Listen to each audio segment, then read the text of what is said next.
Kotor is where mountains meet the sea, and it's even prettier than a postcard in person. It's a walled town on a deep blue bay in Montenegro. Most visitors arrive by cruise ship and spend just a few crowded hours here before moving on. We stayed 3 weeks, and that's when Kotor stopped being a postcard and we gained a sense of belonging. Along the way, we found neighbors we didn't expect and immersed ourselves in the biggest festival of the year. We'll show you what changes when you linger, what everyday life really feels like behind and beyond the walls, how to get around, and at the end, what it actually cost us.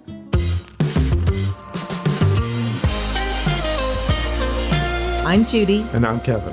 Welcome back to Finding Gina Marie, where we share our lives as full-time travelers and the connections we make along the way. One of Montenegro's many perks is that it's great for when you need to leave the Schengen zone. But where exactly is it on a map? It's part of the Balkans, and until 2006 it was joined with Serbia as part of the former Yugoslavia. Today, it's one of Europe's youngest countries. And right here on the Bay of Kotor is where our story unfolds. We recommend you stay in Dobrota, which is down the road from the city walls. It's calmer and cheaper, and Old Town is still just a 15-minute walk away. From our balcony, the views were spectacular. You'll have to climb some stairs to get here, but they're worth it if you don't have any mobility issues. Best of all, we had the most unlikely neighbors. If you're not paying attention, you might miss them because they're a bit unpredictable. We heard them before we saw them. They were goats. I think this is just such a cool thing. Montenegro is known for cats, especially Kotor, but I did not know it was also known for goats. But that's how I knew they were out here again. I heard the cowbell. I just love it.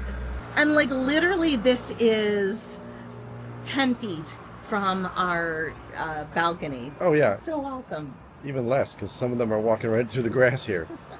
Suddenly, Kotor felt more like a village. We loved how unexpected these new friends were. When you stay longer, navigating the bus system and taxis becomes more important. It might seem straightforward, but there are things to consider, especially when you visit in the summer like we did. August is peak season, and buses ran late due to all the slow traffic, and taxis often weren't available. You can see these cars are piled up for a really long way. It just does not make sense to have to travel by car if you can at all avoid it. We decided to skip exploring most of the nearby towns and just be present here. You're most likely to have taxis overcharge you if you try to pick one up at a taxi stand. One driver wanted to charge double what Red Taxi quoted on WhatsApp. The waterfront's easy to get to from our little apartment here in Dobrota.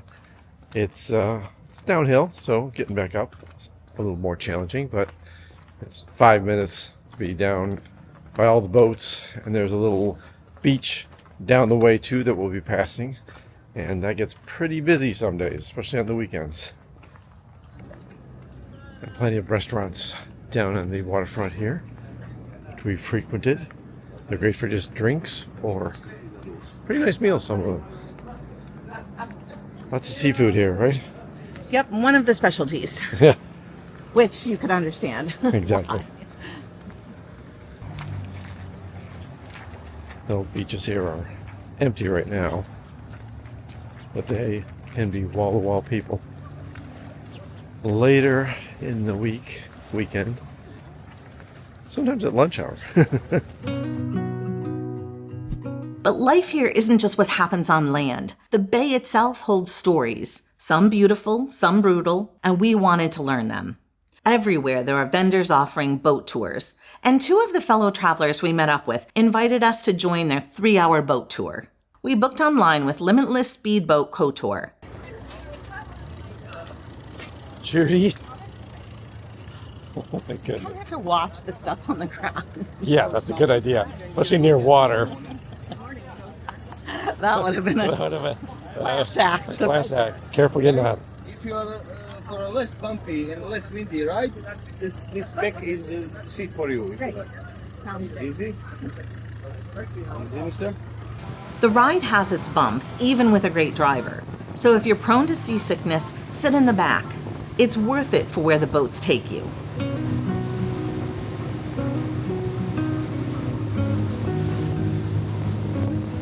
Our first stop was the Blue Cave, where sunlight transforms the water into a glowing sapphire.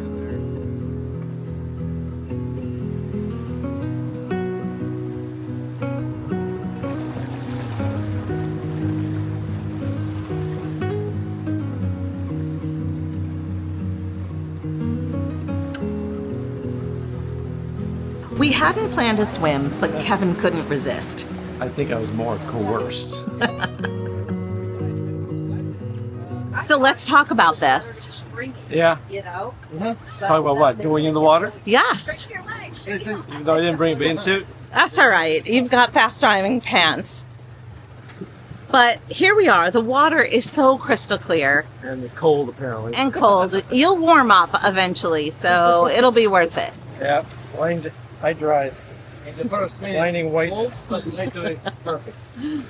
All right. You're a brave man. Yes, well, very proud of you.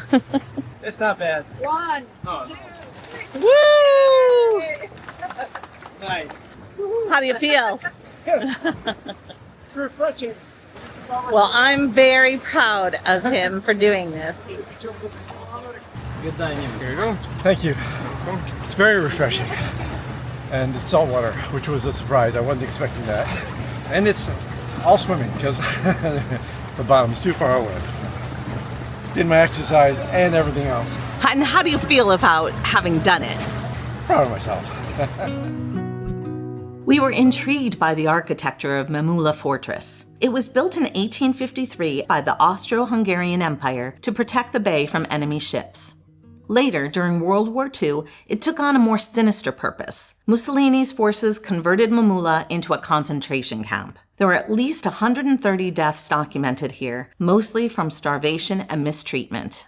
For decades, the island sat abandoned until a controversial plan turned it into a luxury resort and spa with fine dining, and it opened in 2023. For us, that's a hard no, and we're glad that the boat didn't dock for us to take a visit. Along the cliffs of the bay, the shoreline looks solid until you get close. During the Cold War, Yugoslavia secretly carved tunnels into the rock to hide submarines from detection. The rocks on top of the screen at the tunnel entrances are actually lightweight polystyrene camouflage, and the gates could be pulled open or shut to create a hidden refuge.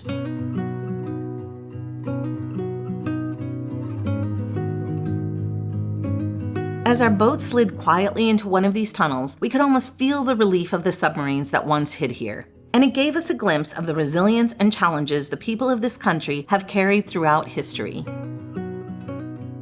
Out in the middle of the bay sits a small island in Perast that shouldn't exist. And once I heard the legend, I was even more eager to see it. The story goes that in 1452, sailors found an icon of Mary and Christ on a reef. When they brought it home, it mysteriously returned to the spot where they discovered it. Believing it to be sacred, sailors began leaving stones at that very place after every safe voyage in Thanksgiving. Over centuries, the pile of rocks, and even sunken ships, created a man-made island. Eventually, they had enough rocks to build Our Lady of the Rocks Church in 1630. Inside, you can see paintings by a local Baroque artist, silver offerings from sailors, and even a tapestry woven with the hair of a sailor's wife who waited 25 years for him to return. It's a monument to faith, longing, and the bond between the people here and the sea. So I didn't realize, but there are over 2,000 of these silver plaques, and they were donated by sailors over the centuries. Someone said that they were like a community diary carved in metal, which I could totally see that. I like that. That's a great description. The church requires €2 per person to enter, and they only accept cash. What turned Kotor from a postcard into a neighborhood wasn't just history or scenery. It was the people who welcomed us in. While we were in Old Town meeting with one of our viewers, he took us to Savoie, a local wine shop, and introduced us to his friend Askan. We expected to just learn about Montenegrin wine, but Askan spoke about the people, their traditions, and what makes this community tick. He even shared a generous pour of pear rakia, a fruit-flavored brandy. It wasn't just a drink. We felt like we were getting an authentic glimpse into local life.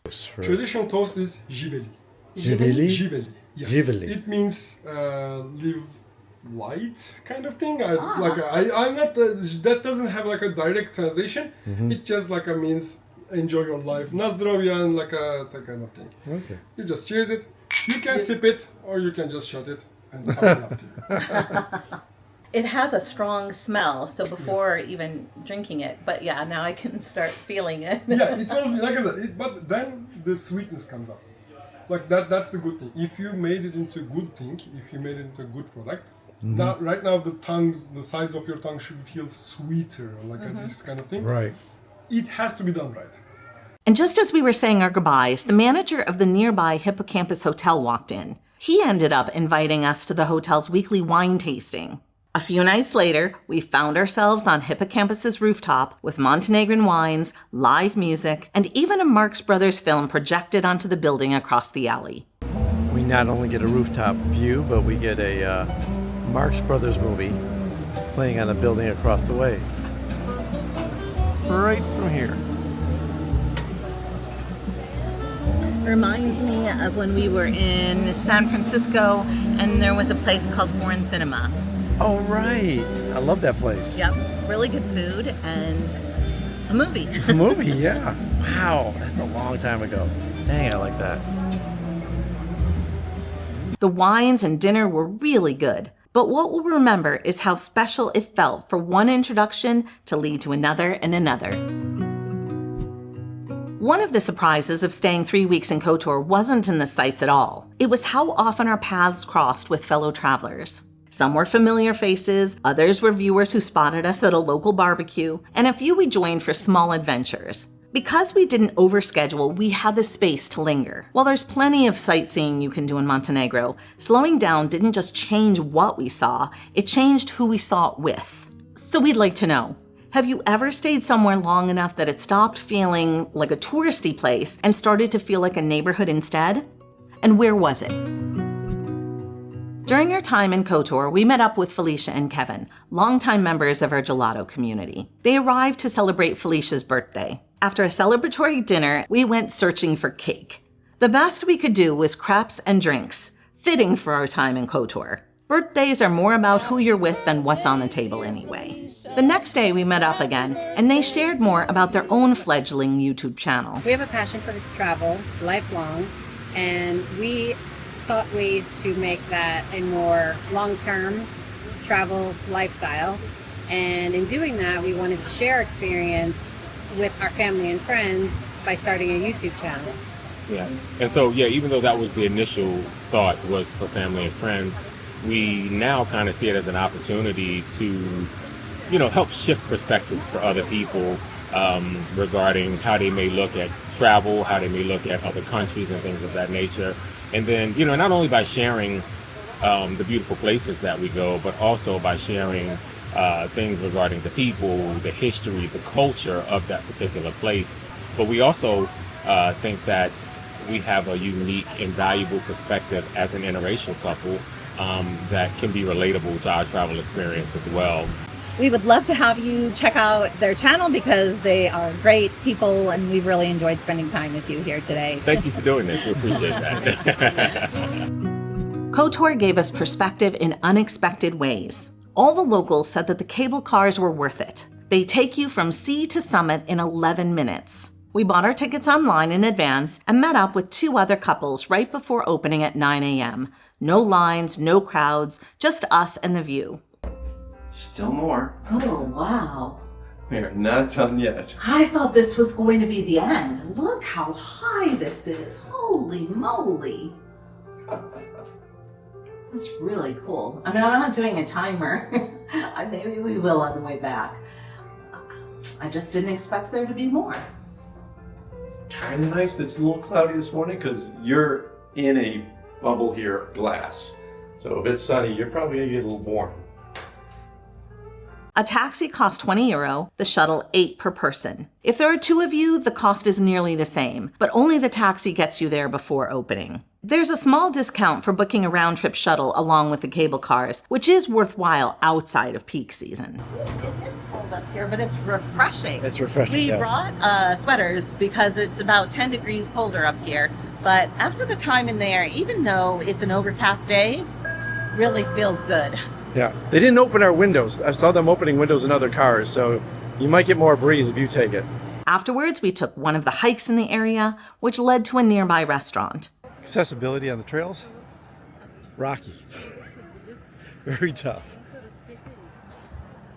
Wear good shoes. No sandals. Because the route is steep and slippery. It's a 2 out of 5 for us. Thankfully, there's an alternate paved road, which we ended up taking on the return, because I did slip a few times on the way down. But if you're able to hike, the views are the kind that make you stop mid-step just to breathe it in.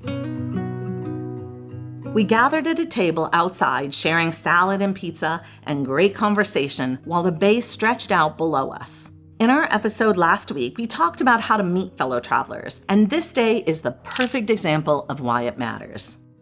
One evening, our friend Mike, who has a home here in Montenegro, invited us across the bay to dinner. On the way to the restaurant, he paused in front of what looked like an abandoned stone palace along the waterfront from the 15th century. Mike explained it wasn't just any old house. This was the house of the 3 sisters, and their story even inspired an opera. The version Mike shared is of 3 sisters who lived here, all in love with the same shipwrecked sailor. He couldn't decide which sister to be with, so he returned to the sea to think about who he would choose. The sisters looked out to sea from their bedroom windows, waiting for him to return. One by one, each sister died of a broken heart, and her window was boarded by the others, until the last sister passed away with no one left to close hers. It's a tragic story of 3 wasted lives and unrequited love. Getting here takes a bit of planning. A bus can work if you time it well, but we picked up a taxi for €15. It was worth it for the safety. The roads are narrow and there's an extended section without sidewalks. Just a short walk farther, another story surfaced, this one from the world of fiction. If you like detective stories, you might be familiar with Nero Wolfe, who was written as being born in Montenegro. In the novel The Black Mountain, he even returns to his hometown to solve a mystery with his best friend. The house where he stayed is now Hotel Galatea. It felt a bit like when we stumbled onto Sherlock Holmes' Baker Street when we visited London. And it reminds me of our La Familia community, where we share books tied to the places we visit. This was one more connection that makes Montenegro come alive in a more meaningful way. At Canova Via Maria, the waitstaff greeted Mike by name and set us at their best table, a spot right above the crashing waves.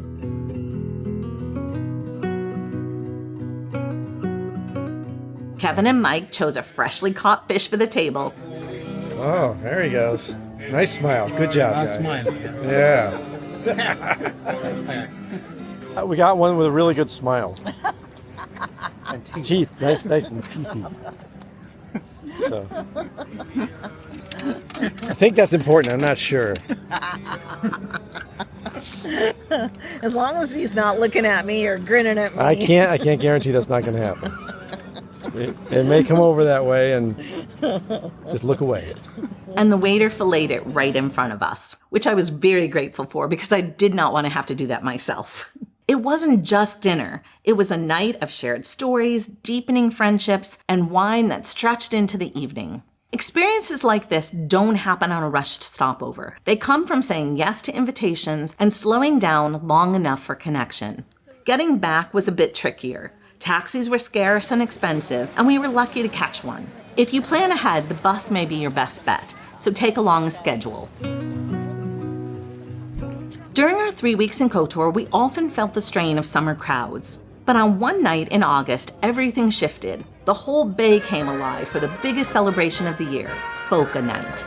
Families spent months preparing floats, and by dusk the waterfront was lined with kids perched on the dock, parents staking out spots, and some even climbing onto docked boats for a better view. We waited with them as the floats took their time to begin the procession, and later again for the fireworks.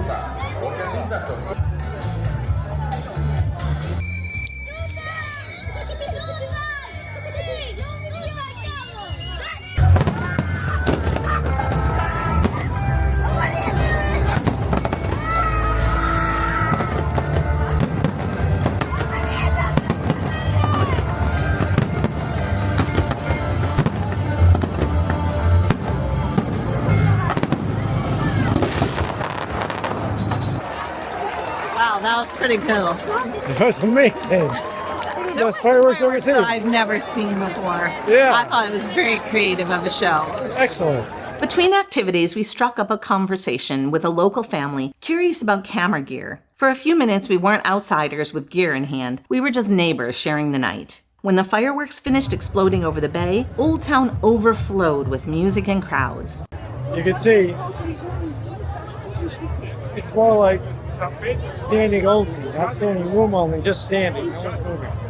So luckily we don't have to go through Old Town to get home. And it might have been that we saw the best that there is. And as people who aren't late night people, we saw the festival that's like the highlight of the year. Right. We maybe don't need to see the wild party that's in there. Yeah, the wall-to-wall people more like it. I don't know if it's a wild party. It's definitely a lot of people not moving. We were glad our place in Dobrota meant a short, quiet walk home. We felt privileged to have been able to be part of such an important festival. Boka Night summed up our 3 weeks in Kotor. Moments of beauty, history, and belonging. So we're off the beaten path. This is the back section, which leads up to the hills, and there's a paid path that you can walk through. And There's also a free path. well, we heard sketchy things about the free path. You have to climb through a window somewhere. I think also it depends on the time of year you visit. Sure. But it is quite hot right now, and I think there's about 1,500 steps. And the steps that I took yesterday were really slippery. Maybe not the same path, No. but I actually fell and skinned my knee a bit because the Really stones are very smooth, Yeah. yes. Yeah, they weren't the normal rough cobblestone. They were really over polished. Worn from time and millions of feet walking over those same paths, which in some ways I find absolutely precious and delightful. But Except then, when she's down on her knees because she slipped on them. yeah. So you definitely want to make sure you're walking around with good grippy shoes. But Yeah. it is also just the beauty and charm of being someplace so old. But slowing down here also came with a real-world question. What does it actually cost to stay this long in Montenegro? We spent most of our stay, 19 days, in Dobrota, just outside the Old Town. It was quieter, calmer, and easier to live day to day. At the very end, we moved into the Old Town for 2 nights because we couldn't find a single place for the full 3 weeks. That shift gave us 2 different experiences, and it also changed the cost a little. Travel from Armenia to Kotor cost us $528 or $264 per person. Accommodations were $2,331 or $111 per day. Our 2 nights spent in Kotor Old Town bumped up the price of accommodations overall. Getting around the city cost $68. Dining and groceries were a total of $2,109 or $50 per person per day. The boat trip and cable cars cost a total of $174. Altogether, that's a total of $5,210. But if you subtract the travel from Armenia, our actual cost of living in Kotor was $4,682, which breaks down to $223 per day, or about $111 per person per day. And while costs will be lower in the shoulder or off season, for us the value is clear. Slowing down here transformed us in our time here. It's not the cheapest destination, but for what we experienced, it was worth every bit. If Kotor stopped being merely a postcard and became a neighborhood when we lingered, imagine what happens after 5 completely different places. Check out 5 places that changed us next. We share the places in the world that have made the greatest impact on us so far. We hope you've enjoyed this episode. If you haven't already subscribed, we'd love for you to do that. Our next stop is Bosnia and Herzegovina. Remember to Wander more worry less. and bring a passport. Until next time. Until next time.